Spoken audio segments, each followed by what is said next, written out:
وَلَنَبْلُوَنَّكُمْ بِشَيْءٍ مِّنَ الْخَوْفِ وَالْجُوعِ وَنَقْصٍ مِّنَ الْأَمْوَالِ وَالْأَنفُسِ وَالثَّمَرَاتِ وَبَشِّرِ الصَّابِرِينَ۔ فرمایا میں ضرور تمہیں آزماؤں گا، میں ضرور تمہیں آزماؤں گا، خوف دے کر، جانوں مالوں پھلوں کی کمی دے کر، اور اگر تم نے صبر کیا تو میرے محبوب انہیں جنت کی اور میری رحمت کی خوشخبری سنا دیجئے۔ اگر کوئی نیک بیمار پڑ جائے تو اس کی اللہ آزمائش فرما رہا ہوتا ہے، اس کی اللہ آزمائش کرتا ہے، اللہ تبارک و تعالیٰ اس پر فضل فرماتا ہے، اس کی آزمائش کرتا ہے۔ پھر ان مصیبتوں پر جو شخص صبر کرے، رب فرماتا ہے اگر میری رضا پہ راضی ہو گیا تو ان اللہ مع الصابرین، باقی نیکیوں پر میں ثواب دیتا ہوں، اور جو کوئی صبر کرتا ہے رب فرماتا ہے میں اس کا بن جایا کرتا ہوں، صبر کرنے والوں کے ساتھ ہو جاتا ہوں۔ اور جب اللہ آزمائش ڈالتا ہے نا تو جو کام سیدھے ہوتے ہیں وہ بھی الٹے ہونے شروع ہو جاتے ہیں۔ جب خدا کی طرف سے وَلَنَبْلُوَنَّكُمْ بِشَيْءٍ مِّنَ الْخَوْفِ وَالْجُوعِ وَنَقْصٍ مِّنَ الْأَمْوَالِ وَالْأَنفُسِ وَالثَّمَرَاتِ، جب اللہ کی طرف سے آزمائش آتی ہے، جب انسان پر اللہ کی طرف سے کوئی چیز نازل ہوتی ہے، آپ سونے کو ہاتھ رکھتے ہیں تو مٹی ہو جاتی ہے، آپ کسی طرف بھی، بہت سے دوست آ کے کہتے ہیں جی قدم آگے اٹھاتا ہوں جاتا پیچھے ہے کیا کروں، تو میں اکثر عرض کرتا ہوں کہ تھوڑے دن قدم اٹھانا ہی چھوڑ دیں، کیا کریں، بیٹھ کے اللہ اللہ کریں، صبر کریں، دعا کریں۔ کچھ وقت انسان پر ایسا ہوتا ہے، تلک الایام نداولھا بین الناس، جو اللہ نے انسان کے دن بدل کے رکھنے ہوتے ہیں، کچھ وقت ایسا ہو، پھر ایک وقت آتا ہے کہ وہی انسان مٹی میں ہاتھ رکھتا ہے تو اللہ اسے سونا بنا دیتا ہے۔ رب آزمائش کرتا ہے، رب آزماتا ہے۔ جو لوگ مصیبتوں پر صبر کرتے ہیں، جو لوگ مصیبتوں پر صبر کرتے ہیں، سید عالم نور مجسم شفیع معظم صلی اللہ تعالی علیہ وسلم نے فرمایا، رب فرماتا ہے ایک بندہ اللہ کی بارگاہ میں کھڑا ہوا، قیامت کا دن ہے، فرشتے نامہ اعمال کھولنے لگے۔ اللہ نے فرمایا فرشتوں تمہیں پتہ ہے میں نے اسے دنیا میں بڑے دکھ دیے تھے، اس پر بڑی آزمائشیں آئی تھیں، اس نے زندگی بڑی تکلیف میں گزاری تھی، تمہیں خبر ہے؟ یا اللہ ہم جانتے ہیں، بڑا صابر ہے، بڑا صابر ہے، اس نے صبر کے ساتھ وقت گزارا، صبر کے ساتھ اپنے اوقات کو طے کیا۔ رب فرماتا ہے جو اتنا صبر کرے میں اس کا نامہ اعمال ٹٹولوں، اس کا نامہ اعمال کھولتے ہوئے مجھے شرم آ رہی ہے، سارا کچھ لپیٹ دو اور بغیر حساب کتاب اسے جنت میں داخل کر دو۔ یہ صبر کرنے والا ہے، یہ صبر کرنے والا ہے۔ بڑی خوبصورت حدیث، بڑی، بخاری شریف میں موجود ہے۔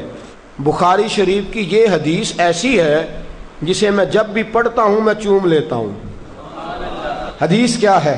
رسول کریم صلی اللہ تعالی علیہ وسلم نے فرمایا، رب فرماتا ہے ایک بندہ ہے، اس کو میں نے آنکھیں نہیں دی، اس کو میں نے آنکھیں نہیں دی، اندھا ہے، پیدائشی اندھا ہے یا بعد میں کسی وجہ سے ہو گیا، اس کے پاس آنکھیں نہیں، لیکن اس نے زندگی بھر صبر کیا، اس نے زندگی بھر صبر کیا۔ صبح قیامت وہ کھڑا ہوا تو رب کریم نے فرشتوں سے فرمایا، فرشتوں اس کو میں نے آنکھیں نہیں دی، بیچارہ نہ بیٹی دیکھ سکا، نہ بیٹا، نہ باپ دیکھ سکا، نہ ماں، یہ کوئی دنیا کا نظارہ نہیں کر سکا، تم بتاؤ اس کا اجر کیا ہے؟ فرشتے کہتے ہیں مولا جنت کا اعلیٰ درجہ دے دے، اللہ اسے بے حساب بخش دے۔ تو رب فرماتے ہیں اس نے ساری زندگی بغیر آنکھوں کے صبر کیا ہے، اسے صرف جنت نہیں ملے گی بلکہ آج اسے اس کا رب اپنا دیدار بھی کرائے گا۔ فرمایا قیامت میں لوگ جنت کے نظارے کریں گے اور یہ اللہ کا دیدار کرے گا، اس کو رب کریم کے جلوے دکھائے جائیں گے، اس لیے کہ یہ صابر رہا۔ اور میرے اعلیٰ حضرت فاضل بریلوی رحمۃ اللہ علیہ فرماتے ہیں جو صابر ہوتا ہے نا، توجہ ہے آپ کی، میری بات کی سمجھ آ رہی ہے؟ اعلیٰ حضرت فرماتے ہیں بڑا قیمتی جملہ، فرماتے ہیں جو صابر ہوتا ہے وہ سکون میں ہوتا ہے۔ شیخ سعدی رحمۃ اللہ تعالیٰ علیہ کے پاس ایک شخص آیا، کہنے لگا حضرت جی دیکھیں نا میرے پاس اتنے بھی پیسے نہیں کہ میں جوتے لے سکوں، فرمایا صبر کر اللہ دے گا۔ کہنے لگا جی صبر ہی کیا ساری عمر، اس نے جوتے لینے کے برابر بھی پیسے نہیں دیے، ننگے پاؤں پھر رہا ہوں۔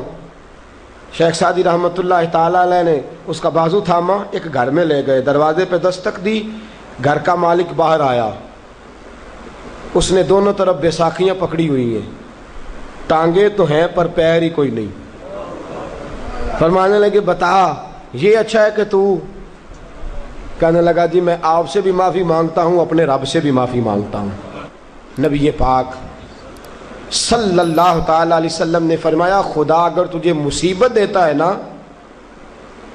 اور ان مصیبتوں پر جب اللہ تجھے قیامت میں اجر دے گا تو تیرا دل چاہے گا کاش سکون ہوتا ہی نہ، آزمائشیں ہی آزمائشیں ہوتی، تو وہ اجر دیکھے گا۔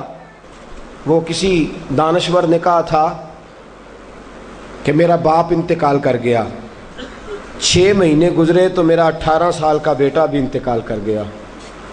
کہنے لگے میں نے اپنے 80 سال کے باپ کا جنازہ اٹھایا تو میری کمر نہیں جھکی، لیکن جب 18 سال کے بیٹے کا جنازہ اٹھانے لگا تو میری کمر جھک گئی، اور رو کے کہنے لگا لوگو باپ کا جنازہ پڑھنا آسان ہے، دعا کرو کسی کو بیٹے کا جنازہ نہ پڑھنا پڑ جائے، بڑا مشکل کام ہے، بڑا کٹھن مرحلہ ہے۔ حضرت ابو ہریرہ رضی اللہ تعالیٰ عنہ فرماتے ہیں اللہ کے محبوب صلی اللہ تعالیٰ علیہ وآلہ وسلم کے صاحبزادے جناب ابراہیم علیہ السلام فرماتے ہیں حضور کے صاحبزادے آپ رات کو جب ان کی ولادت ہوئی تو نبی کریم علیہ السلام ہمارے درمیان آئے۔ جاگیے ذرا غور فرمائیے گا بات پہ۔ سید عالم صلی اللہ علیہ وسلم تشریف لائے اور ہم نے حضور کے چہرے کو چمکتے دیکھا۔ ہم نے کہا یا رسول اللہ موڈ مبارک بڑا اچھا ہے، حضور کوئی خیر کی خبر ہے؟ فرمایا مجھے مبارک دو، اللہ نے مجھے بیٹا عطا فرمایا ہے۔ فرماتے ہیں اگلے ہی دن، ایک روایت ہے کچھ عرصے کے بعد، ایک روایت ہے اگلے ہی دن ظہر کے بعد میرے محبوب نے پیار کرنے کے لیے بیٹا اٹھایا اور صاحبزادے کی سانسیں اکھڑنے لگی۔ رسول پاک کے صاحبزادے نبی پاک کے مقدس ہاتھوں میں سانسیں اکھڑ رہی ہیں، حضور کے دستے مبارک میں صاحبزادے نے وصال کر دیا۔ آنکھیں بند کی تو نبی کریم کی مقدس آنکھوں میں آنسو آئے۔ رات خوشی تھی، رات حضور مبارکیں وصول کر رہے تھے، رات مسکرا رہے تھے، ایک ہی تو رات گزری ہے، 24 ہی تو گھنٹے ہوئے ہیں، آنکھوں میں آنسو بھر آئے ہیں۔ حضرت عبداللہ ابن عمر رضی اللہ تعالیٰ عنہ عرض کرتے ہیں یا رسول اللہ آپ رو رہے ہیں؟ حضور صاحبزادے کا انتقال ہوا تو رو رہے ہیں؟ نبی رحمت صلی اللہ تعالیٰ علیہ وسلم نے فرمایا عبداللہ دل میرا غمزدہ ہے، آنکھوں میں آنسو ہیں، پر میں اپنی زبان سے وہی جملے کہوں گا جس سے میرا اللہ راضی ہوگا، میں کوئی بے صبری والی بات نہیں کروں گا۔ اور یاد رکھیے مصیبتیں اللہ کے پیاروں پر آتی ہیں۔ 500 سال فرعون نے دعویٰ خدائی کیا ہے معاذ اللہ، 300 سال فرعون کا حال یہ تھا کہ ننگے پاؤں کانٹوں پہ چلتا تھا اور اس کے پیر میں کانٹا بھی نہیں چبھتا تھا۔